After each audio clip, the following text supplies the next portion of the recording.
Hello प्यारे बच्चों, स्वागत है आपके अपने प्यारे YouTube channel the rays institute में। स्टूडेंट्स, आज की इस वीडियो में हम क्लास 11 यूपी बोर्ड की हिंदी के काव्यखंड में जो हम लोगों ने अपने प्रीवियस वीडियो में पहला पार्ट स्टार्ट किया था, पहला पार्ट प्रारंभ किया था, जो निर्गुण काव्यधारा के प्रमुख कवि कबीर दास जी द्वारा रचित साखी से अवतरित है, उसका दूसरा पार्ट लेकर के उपस्थित हुए हैं।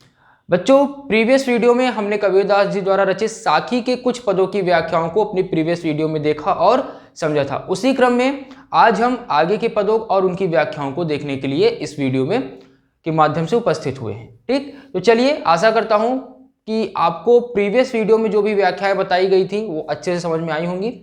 तो चलिए, बिना किसी देरी के हम आज के जो वीडियो में जो पदों को हम देखने वाले हैं उनको शुरू करते हैं। चलिए, तो आज का हमारा जो पहला पद है वह है लंबा मार्ग दूरी घर बिकट पंथ बहुमार और कहो संत क्यों पाई ये दुर्लभ हरि दीदार। ठीक है, कबीरदास जी कहते हैं कि लंबा मार्ग दूरी घर, कि जो हम ईश्वर प्राप्ति का मार्ग है और जो उनका घर है वह अत्यंत दूर है। बिकट पंथ बहुमार, और उस जो पंथ है, वो जो रास्ता है वह बहुत ही दुर्लभ है और बहुमार, और वहाँ पर बहुत ही कठिनाइयाँ देखने को मिलती हैं या वहाँ तक पहुँचने में बहुत ही कठिनाई का सामना करना पड़ता है।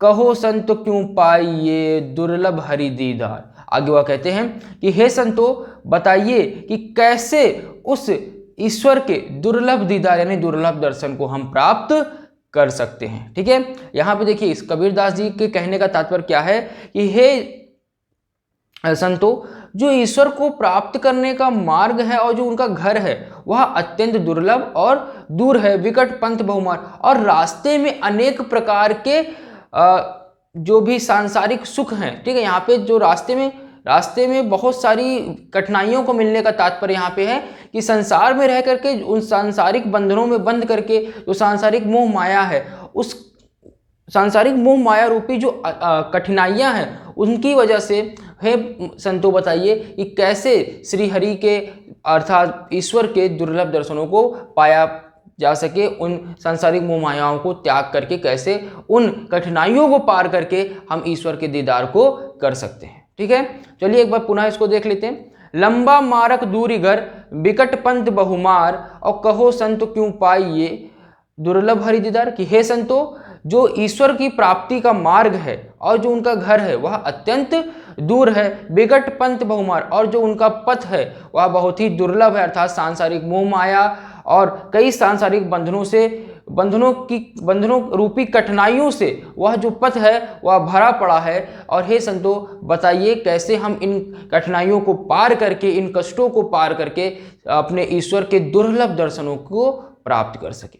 ठीक है, आशा करता हूं यह पद आपको अच्छे से समझ में आ गया होगा। चलिए अगले पद की ओर बढ़ते हैं।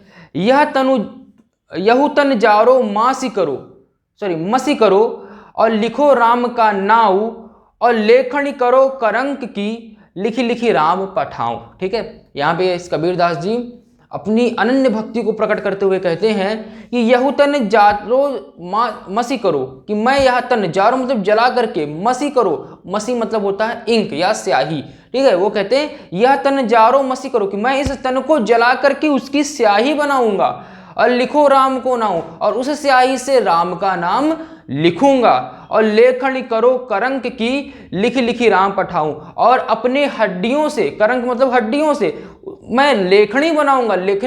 कहते हैं कि मैं अपनी हड्डियों से लेखनी बनाऊंगा और लिख लिखी राम पठाऊं, और लिख लिख करके अपने राम को पठाऊंगा यानी भेजूंगा। ठीक है, चलिए एक बार देखते हैं और फिर आगे बढ़ते हैं। यहु तन जारो मसी करो, लिखो राम का नाव और लेखनी करो करंक की लिखी लिखी राम पठाऊं, कि मैं अपने इस शरीर को जला करके इसकी स्याही बनाऊंगा और राम नाम लिखूंगा, और अपने इन हड्डियों को, और मैं इन हड्डियों से लेखनी बनाऊंगा और इस लेखनी से बार बार राम का, अपने ईश्वर का नाम लिखूंगा और जपता रहूंगा। ठीक है, आशा करता हूं यह प्यारा सा पद आपको अच्छे से समझ में आ गया होगा।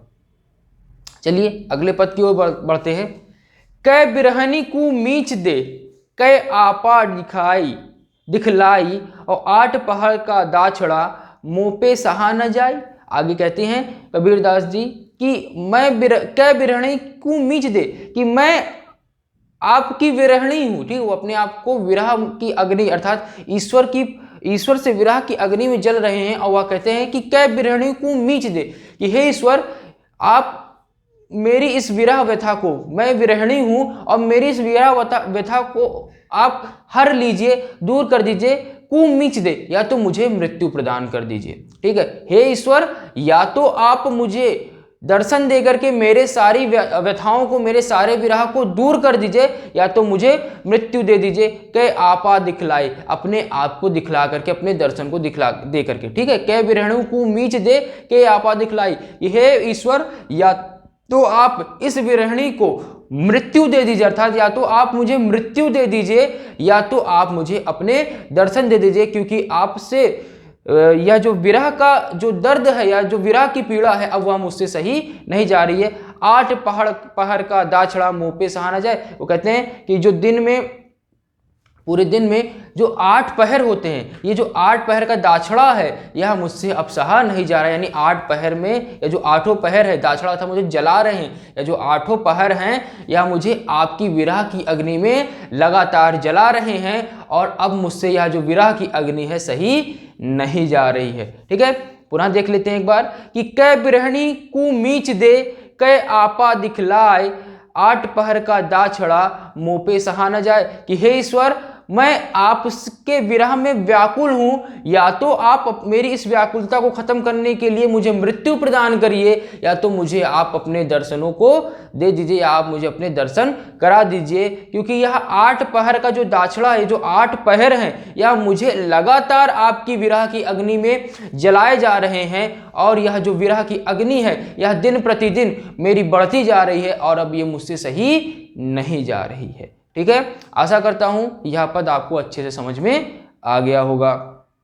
आगे क्या है, कबीर रेख सिंदूर की काजल दिया न जाई और नैनो रमैया रमी रहिया दूजा कहाँ समाई। आगे कहते हैं कबीरदास जी कि कबीर रेख सिंदूर की काजल दिया न जाए। कहते हैं कि जिस प्रकार से सिंदूर की रेख पे कभी भी काजल नहीं चढ़ाया जा सकता, अर्थात कि जिसका मन ईश्वर भक्ति में लग गया है उसके ऊपर सांसारिक मोह माया रूपी काजल कभी भी चढ़ नहीं सकता है। ठीक है, पहली लाइन का यहाँ पे ये अर्थ था कि कबीरदास जी कहते हैं कि जिस प्रकार से ईश्वर भक्ति रूपी जो सिंदूर है उसके ऊपर कभी भी काजल रूपी मोह माया, सांसारिक मोह माया कभी भी चढ़ाई नहीं जा सकती, कभी भी उस पर चढ़ नहीं सकता है। नैनो रमैया रमी रहिया दूजा कहाँ समाई। और कहते हैं कि जब नैनों में राम बस गए हैं, रमिया यानी बस गए हैं, रहिया और रमी रहिया मतलब राम ही रहेंगे और राम ही मेरे नैनों में बस गए हैं, दूजा कहाँ समाई।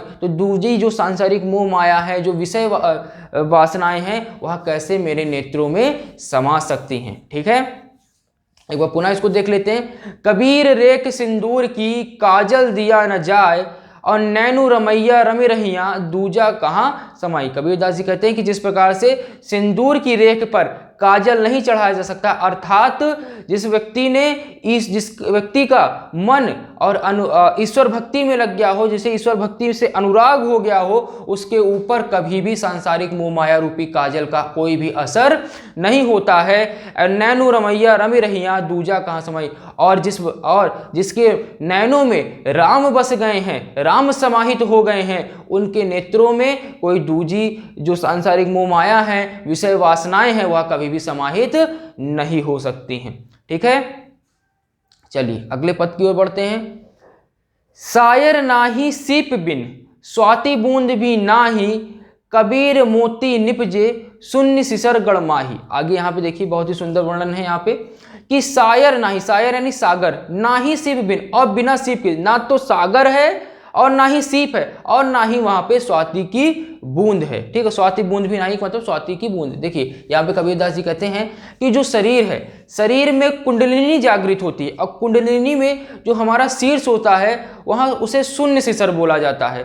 ठीक है, उस शून्य शिसर में जो ब्रह्मरंध्र होता है उसकी बात यहाँ पे कबीरदास जी कहते हैं कि जो हमारे शरीर का, जो शरीर रूपी जो हमारा किला है, उस शरीर रूपी किले के शून्य शिखर पे ब्रह्मरंध्र में ना तो वहां पे कोई सागर है, ना ही वहां कोई सीप है, और ना ही वहां पे कोई स्वाति नक्षत्र की बूंदे हैं। जैसा कि आप सभी को पता होगा कि ये इस तरीके की बातें हिंदी की काव्यों में आपको अक्सर देखने को मिली होंगी कि सागर में सीप होता है, सीप को तो अच्छी तरह से जानते हैं, तो उस सीप में जब स्वाति नक्षत्र की एक पर्टिकुलर हर समय हर एक नक्षत्र होता है, उस नक्षत्र में जब वर्षा होती है, स्वाति नक्षत्र में जब वर्षा होती है, उस स्वाति नक्षत्र की वर्षा की बूंदें जब उस सीप में जाती हैं तो वह मोती का रूप ले लेती हैं। तो उसी बात को यहाँ पे लेकर के कबीरदास जी कहते हैं कि जो शरीर रूपी किला है, उस शरीर रूपी किले के शून्य शिखर के ब्रह्मरंध्र में ना तो कोई सागर है, ना तो कोई सीप है, और ना ही वहां पे कोई स्वाति नक्षत्र की बूंदें हैं। फिर भी कबीर मोती निपजे शून्य शिखर गड़माई, फिर भी वहां पर ईश्वर रूपी मोक्ष रूपी मोती जो है वह उत्पन्न हो गई है। वहां पे जो ईश्वर की भक्ति रूपी मोक्ष रूपी जो मोती है वह उत्पन्न हो गई है, बिना किसी सागर, बिना किसी सीप और बिना किसी स्वाति नक्षत्र के। ठीक है, आशा करता हूं पद समझ में आया होगा। पुनः एक बार इसको देखते हैं और समझने का प्रयास करते हैं कि सायर नाही सीप बुन स्वाति बूंद भी नाही, कबीर मोती निपजे शून्य शिखर गढ़ माही, कि जो शरीर रूपी किले में शून्य शिखर पर, शीर्ष के शून्य शिखर पर ब्रह्मरंध्र में ना तो कोई सागर है, ना ही वहां पे कोई सीप है, और ना ही वहां पे कोई स्वाति नक्षत्र जैसी वर्षा है, ना ही वहां पे कोई स्वाति नक्षत्र जैसी बूंदें हैं, फिर भी उस ब्रह्मरंध्र में ईश्वर की भक्ति रूपी और मोक्ष रूपी जो मोती है वह उत्पन्न हो गई है, वह यहाँ पर पैदा हो गई है। ठीक है, आशा करता हूं यह सुंदर पद आपको अच्छे से समझ में आ गया होगा। अगले पद की ओर बढ़ते हैं। अगला पद है हमारा पाणी हीते हिम भया, हिम है गया बिलाई, जो कछु था सोई भया, अब कछु कहा न जाए। चलिए पद को समझने से पहले कुछ छोटी छोटी बातों को समझ लेते हैं। जैसा कि कहा जाता है कि जो मनुष्य हैं वो मनुष्य परमात्मा का अंश है, यानी कि जो हमारा शरीर है इस शरीर में आत्मा है। ठीक है, कहा जाता है कि हमारे इस शरीर में क्या है, आत्मा है, आत्मा का वास है, और ये जो आत्मा है वो परमात्मा का ही एक अंश है। हम परमात्मा से ही विरक्त होकर के यहाँ पर आए हुए हैं इस संसार में। तो उसी बात को समझाते हुए कबीरदास जी कहते हैं कि पानी ही ते हिम भया, हिम है गया बिलाई। कहते हैं कि पानी से ही हिम बनता है, अर्थात पानी से ही क्या बनता है, बर्फ बनती है, हिम बनता है। हिम है गया बिलाई, और हिम में ही क्या होता है, वह जो हिम है वह फिर से पानी में तब्दील हो। जैसे आपको पता है कि पहले पानी है, पानी को आप फ्रिज में रखते हो तो उसमें वो बर्फ का रूप ले लेता है, और उस बर्फ को जब आप फ्रिज से हटा देते हो तो पुनः वो पानी के रूप में आ जाता है। तो वही कहते हैं कि पानी है ते हिम भया, हिम है गया बिलाई, कि पहले जो पानी था वह हिम में परिवर्तित होता है और हिम से वह पुनः पानी में परिवर्तित होता है। जो कछु था सोई भया, अब कछु कहा न जाए। और वह जो था, वह जो हिम था, वह पानी था, और वह फिर से पानी में ही पहुंच गया है, अब कुछ भी शेष नहीं बचा। अब कछु कहा न जाए, अर्थात अब कुछ शेष नहीं बचा है।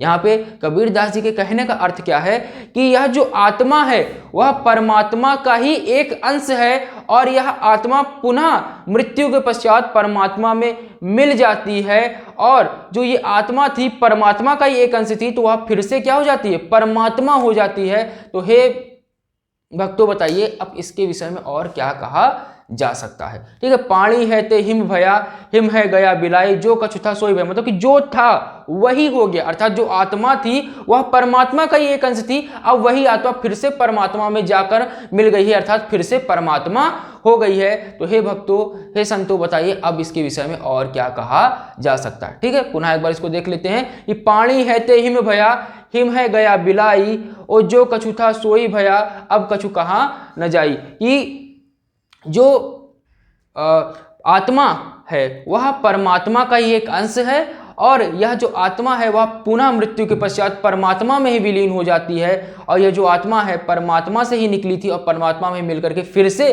परमात्मा हो जाती है। अब हे संतों बताइए इसके विषय में और क्या कहा जा सकता है। ठीक है, आगे बढ़ते हैं अगले पद की ओर। हमारा जो अगला पद है वह है पंखी उड़ाड़ो गगन कू पयंड रहा परदेश और पानी पिया चंच बिन भूली गया यहू देश। अब यहाँ पे क्या है कि देखिए हम इस संसार में कुछ भी जो भी कुछ करते हैं वह सब इंद्रियों से करते हैं, ठीक है। यानी देखना है तो हम आंखों का सहारा लेते हैं, अगर हमें कुछ खाना है, कुछ स्वाद लेना है किसी चीज़ का तो जीभ का सहारा लेते हैं, किसी भी तरीके की पीड़ा को समझने के लिए, सेंस करने के लिए हमें हमारी ये जो त्वचा है वह काम आती है, सुनने के लिए कान काम आते हैं, सूंघने के लिए नाक काम आती है। जो सारे काम हमारे इंद्रियों से जनित हैं, ठीक है। तो उसी को यहाँ पे उसी भ्रम को तोड़ते हुए कि जरूरी नहीं है सारे काम इंद्रियों से किए जाए, बिना इंद्रियों के भी काम हो सकता है, उसी बात को बताते हुए यहाँ कबीरदास जी कहते हैं कि पंखी उड़ालो गगन कू पयंड रहा परदेश और पानी पिया चंच बिन भूली गया यह देश। कि पंखी उड़ाड़ू गगन को, कि जो मनुष्य है वह मृत्यु के पश्चात जो उसकी आत्मा है वह पंख के सहारे आकाश को उड़ गई है, अर्थात मोक्ष को प्राप्त करने के लिए चली गई है, ठीक है।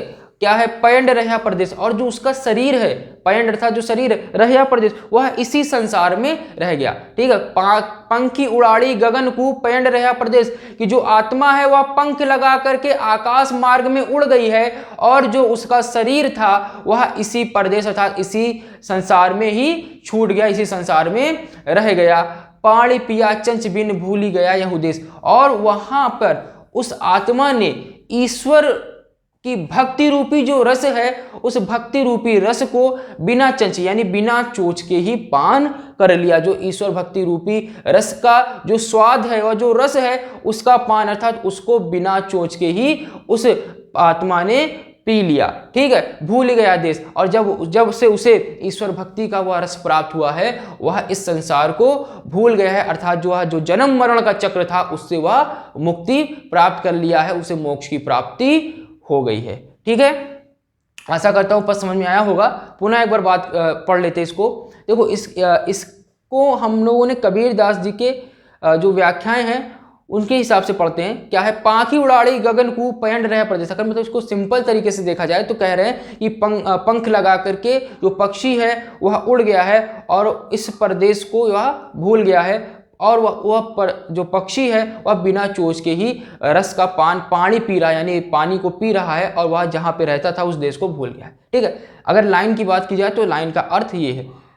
अंदर की बात की जाए इसके तो है क्या कि पंखी उड़ी गगन को पयंड रहा परदेश और पानी पिया चंच बिन भूल गया है देश। कबीरदास जी कहते हैं कि जो वो आत्मा है वह पंख लगा करके आसमान में उड़ गई है, पयंड रह परदेश, लेकिन जो उसका शरीर है, जो उसका पयंड है वह इसी परदेश में यानी इसी संसार में रह गया है। पानी पिया चंच बिन, और उस आसमान में जाकर के उस आत्मा ने ईश्वर की भक्ति रूपी जो रस है उसको बिना चोच के ही ग्रहण कर लिया है, बिना चोच के ही उसे पी लिया है। भूल ही गया है देश, और जब से उसे वह मोक्ष रूपी पानी की या जो मोक्ष रूपी रस है उसकी प्राप्ति हुई है तब से वह इस संसार को पूर्ण रूप से भूल गया है, उसे इस संसार की याद बिल्कुल भी नहीं आती, अर्थात उसका मोक्ष प्राप्त हो गया है। अब उसका जो जन्म मरण का चक्र है वह पूरी तरीके से समाप्त हो चुका है, ठीक है। आशा करता हूं यह पद आपको अच्छे से अब समझ में आ गया होगा। तो बच्चों आज की इस वीडियो में इतना ही। आगे के जो कुछ बचे हुए पद हैं उन्हें हम अगली वीडियो के तीसरे भाग में कवर करेंगे। आज के लिए बस इतना ही। बाकी आपसे वही पुरानी बातें कि जैसा कि आप सभी जानते हैं कि द रेज इंस्टीट्यूट लगातार ऑनलाइन प्लेटफॉर्म पर बनी हुई है, और क्लास 9 से लेकर के क्लास 12 तक के सारे क्लास की वीडियोस लेक्चर और सारे सब्जेक्ट के वीडियोस लेक्चर आप लोगों के लिए लेकर आई है बिल्कुल फ्री ऑफ कॉस्ट। तो लगातार हमारे साथ जुड़े रहिए, ज़्यादा से ज़्यादा वीडियोस को शेयर कीजिए और लाइक कीजिए और लोगों को बताते रहिए कि फ्री ऑफ कॉस्ट सारे सब्जेक्ट के वीडियोस लेक्चर हमारे यूट्यूब चैनल पर प्रोवाइड हो रहे हैं, ठीक है। तो बच्चों मिलते हैं अगली वीडियो में आगे के पदों के साथ। आज के लिए बस इतना ही। Thank you so much.